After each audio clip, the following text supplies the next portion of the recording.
بسم اللہ الرحمن الرحیم۔ امید ہے آپ سب خیریت سے ہوں گے۔ یہ دوسرے پیپر کا پارٹ ای شروع ہے اور ملیریا کی ادویات کے بارے میں آج پڑھنے لگے ہیں۔ تو ساتھیوں سے گزارش ہے کہ جنہوں نے ابھی تک چینل کو سبسکرائب نہیں کیا وہ چینل کو سبسکرائب کر لیں۔ ملیریا سے کیا مراد ہے؟ ملیریا کی مختلف ادویات پر مفصل نوٹ تحریر کریں۔ یہ جو آپ کو سوال بتائے جاتے ہیں یہ تھوڑے سی تفصیلاً ہیں، لیکن فارمیسی امتحان میں جو سوال آئیں گے وہ تھوڑے سے مختصر ہوں گے۔ جتنا پوچھا جائے اتنا ہی جواب دینا ہے، لمبی تفصیل لکھنے کی ضرورت نہیں۔ اس میں جو چیز جتنی پوچھی گئی ہے صرف اتنا ہی اس کا جواب دیں۔ ایک یا دو یا تین لائنوں کا زیادہ سے زیادہ سوال ہو، اس کا جواب ہو، زیادہ لمبا نہ ہو۔ لینتھی سوال کا آپ کو نمبر نہیں ملیں گے۔ تو یہ شارٹ کویسچن ہوتے ہیں، شارٹ اس کا جواب دینا ہے آپ نے۔ تو ملیریا مخصوص قسم کے مچھر سے پھیلنے والی ایک عام بیماری ہے۔ یہ ایک جراثیم پلازموڈیم کی 4 اقسام انسانوں میں یہ بیماری پھیلانے کی ذمہ دار ہیں۔ اینافلیز ایک مادہ مچھر کی وجہ سے، یعنی اس کے کاٹنے سے انسانوں میں بیکٹیریا جو ہے وہ منتقل ہو جاتا ہے یا جراثیم منتقل ہو جاتا ہے۔ یہ جراثیم طفیلی ہوتے ہیں، یعنی طفیلی کا مطلب ہے کہ یہ جاندار سے ہی خوراک حاصل کرتے ہیں اور ان کو سپوروزوئٹس کہتے ہیں، جو بعد میں شائزونٹس میں بدل جاتے ہیں۔ ان کی غیر حسی گردش کے دوران ٹھنڈ محسوس ہوتی ہے اور بخار ہو جاتا ہے۔ یہ میروزائٹ میں بدل جاتے ہیں اور چند گمیٹوسائٹ بناتے ہیں۔ انسانوں میں پلازموڈیم وائیویکس جراثیم ملیریا وائیویکس کا ذمہ دار ہے۔ یہ زیادہ خطرناک نہیں، لیکن بار بار لوٹ آتا ہے اور بخار سالوں تک رہ سکتا ہے۔ یعنی ایک دن چھوڑ کے بخار ہو گیا یا ایک ہفتے بعد دوبارہ بخار ہو گیا۔ یہ دیر سے آتا ہے لیکن بار بار ہوتا رہتا ہے اور کافی عرصہ تک اگر اس کا علاج نہ کیا جائے تو یہ بہت عرصہ تک یہ رت اور خون کی کمی کا باعث بنتا ہے۔ سنکونا درخت کی چھال سے کونین اور سنکونین الکلی نما ملیریا کے لیے مفید ادویات ہیں۔ کونین امعاء سے جذب ہوتی ہے اور فالتو مقدار ایک دن میں ہی خارج ہو جاتی ہے۔ کونین اتنی زیادہ بہتر دوا نہیں، مندرجہ ذیل ترکیبی ادویات زیادہ مؤثر اور کم زہریلی ہیں۔ پرائماکوئن فاسفیٹ، اس کا ذائقہ تلخ ہے، پانی میں حل پذیر ہے۔ یہ ملیریا میں بہت مؤثر دوا ہے اور ملیریا وائیویکس میں بہت مفید ہے، لیکن بیماری کے شدید حملوں کے دوران اسے استعمال نہیں کیا جاتا۔ اس کے ذیلی اثرات بہت شدید ہیں، جس میں خون کی کمی، سائنوسز شامل ہیں۔ اگر کونین یا کلوروکین کے ساتھ استعمال کیا جائے تو اس کی سمیت میں اضافہ نہیں ہوتا، یعنی غیر زہریلی ہو جاتی ہے اگر اس کو کلوروکین کے ساتھ استعمال کیا جائے تو۔ خوراک اس کی ہے 15 ملی گرام کی اساسی خوراک 14 روز تک استعمال کرانے سے کوئی خاص ذیلی اثرات مرتب نہیں ہوتے۔ زیادہ مقدار زہریلی ہو سکتی ہے، یعنی اس دوا کو 15 ملی گرام روزانہ کے حساب سے 14 دن تک تو استعمال کروایا جا سکتا ہے۔ اگر اس سے زیادہ استعمال کریں گے تو یہ زہریلی ہو جائے گی۔ کلوروکین فاسفیٹ خصوصیات، یہ سفید قلمی صفوف ہے، ذائقہ تلخ ہے، پانی میں حل پذیر ہے۔ استعمال اس کا یہ ہے کہ یہ ملیریا وائیویکس اور فیلسی پیراملیریا کے شدید حملوں میں بخار کی شدت کو کم کرنے کے لیے استعمال کی جاتی ہے۔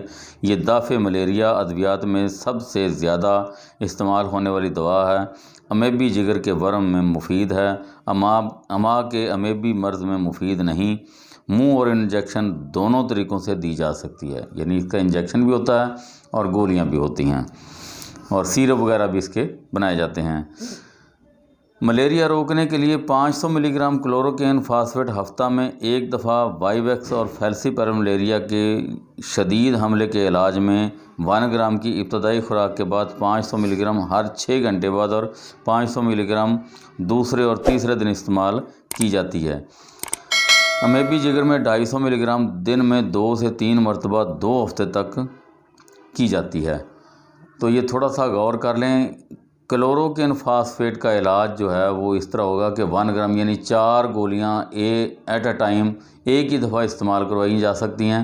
اس کے بعد ہر 6 گھنٹے بعد یعنی 2 دفعہ کم از کم 6 گھنٹے بعد 2 گولیاں 500 ملی گرام، یعنی پھر 6 گھنٹے بعد 2 گولیاں، پھر دوسرے دن اور تیسرے دن، یعنی اس طریقے سے اس کا استعمال کروایا جاتا ہے۔ تو اگر اس کا امیبی جگر کی وجہ سے ہو، جس میں جگر میں یہ ایبسس بنا دیتے ہیں جراثیم، تو اس حالات میں صبح دوپہر شام یا 2 یا 3 دفعہ 2 گولیاں یہ 1 سے 2 ہفتے تک استعمال کروائی جا سکتی ہیں۔ ڈائرابرم یہ سفید قلمی صفوف ہے، بے بو اور بے ذائقہ، پانی میں ناحال پذیر اور الکوہل میں حال پذیر ہے، سب سے زیادہ دافع ملیریا دوا ہے۔ اسے ملیریا سے بچاؤ میں استعمال کیا جاتا ہے، لیکن شدید حملوں کی صورت میں زیادہ مفید نہیں۔ ملیریا سے بچاؤ کے لیے اس کی خوراک 25 ملی گرام ہفتے میں 1 مرتبہ ہے، اور بیماری کی صورت میں خوراک 50 سے 75 ملی گرام 2 روز میں لی جاتی ہے۔ ایک خیال رکھیں کہ اس کا قیاسی علاج بھی کیا جاتا ہے۔ اگر شک ہو کہ ملیریا ہو سکتا ہے تو یہ قیاسی علاج میں بھی اس کا ملیریا کی دوا کا استعمال کیا جا سکتا ہے، جس میں یہ کلوروکین خاص طور پہ کلوروکین فاسفیٹ کو قیاسی علاج کے طور پر بھی استعمال کیا جاتا ہے۔ اگر ملیریا نہیں بھی ہے تو آپ اس کو استعمال کروا سکتے ہیں۔ اور بعض جگہ پہ ڈاکٹرز نے اس کے بارے میں یہ بتایا، یہ کتاب سے ہٹ کے آپ کو بتا رہا ہوں کہ کلوروکین جوڑوں کے دردوں میں بھی مفید ہے۔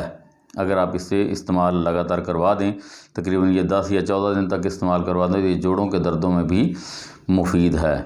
اور یہ بہت پرانے پیچش اسہال کی شکل میں بھی اگر آپ کلوروکین کا استعمال کروائیں تو وہاں بھی یہ مثبت نتائج دیتی ہے۔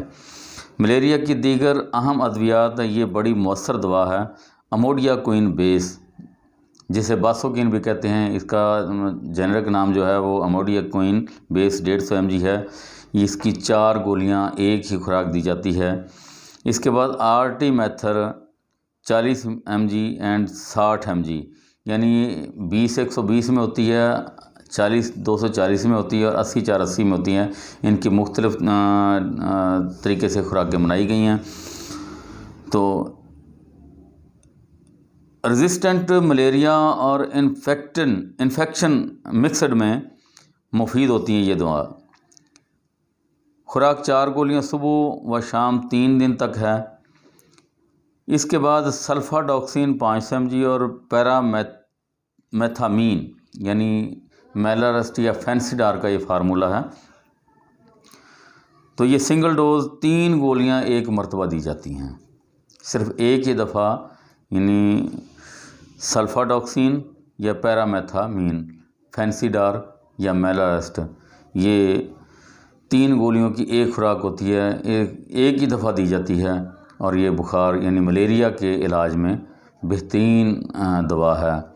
تو آج یہ ملیریا کے بارے میں آپ کو بتایا گیا ہے، ملیریا کی ادویات کیسے کام کرتی ہیں اور یہ کس طرح سے ان کی خوراک دی جاتی ہے۔ آئندہ انشاءاللہ اگلے سوالوں پہ روشنی ڈالیں گے۔ والسلام۔